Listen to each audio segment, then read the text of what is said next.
শবে বরাত কথাটির মানে কি? শবে বারাত মানে মুক্তি রজনী। এই শবে বারাত কথাটি দুটি শব্দ দ্বারা গঠিত, শব আর বারাত। সব কথাটি ফার্সি শব্দ, এর মানে হলো রজনী। আর বারাত কথাটি আরবি শব্দ, বারিআ ইয়াবরাউ মিন বাবি সামিয়া ইয়াসমাউ বারাআতাম মিন কাযা। এর মানে কোনো কিছু থেকে মুক্তি পাওয়া, নাজাত পাওয়া। অতএব শবে বারাত মানে মুক্তি রজনী।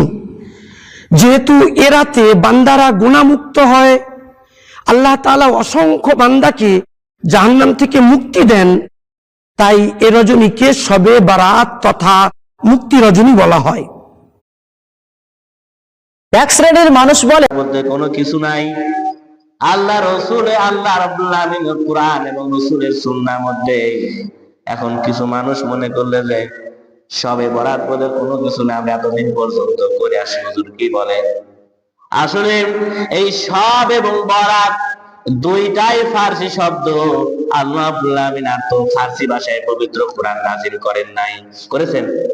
আল্লাহ ফার্সি ভাষায় নাযিল করেছেন, ফার্সি ভাষায় তিনি এটাকে নাযিল করেন নাই। আল্লাহ রাব্বুল আলামিন নাযিল করেছেন আরবি ভাষায়। কিন্তু আরবি ভাষার মধ্যে এই শবে বারাত, সব শব্দের অর্থ হচ্ছে রজনী বারাত। সব শব্দের অর্থ কি?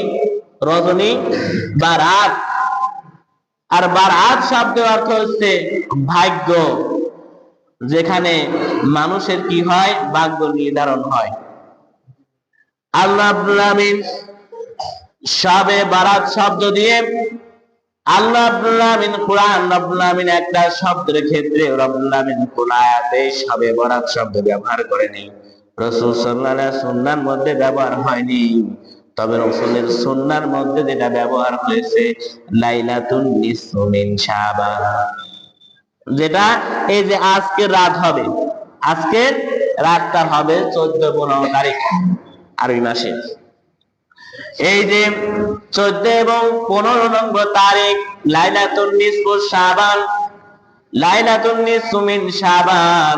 এই শাবান মাসে আমি আপনি ইবাদত কেমনি ভাবে করব, এটা আমার আপনার জন্য কেবল কিভাবে বরকতময় হয়ে যাবে, আল্লাহ রাসূল সাল্লাল্লাহু আলাইহি ওয়াসাল্লাম সুন্দরভাবে তিনি এটা বলে দিয়েছেন যে যখন শবে বরাত আসে তখন আমার আপনার মুসলমান ব্যক্তি যারা পুরুষ এবং মহিলা এদের মধ্যে ইবাদতের একটা রোল পড়ে যায়। কথা বলেন ঠিক কিনা?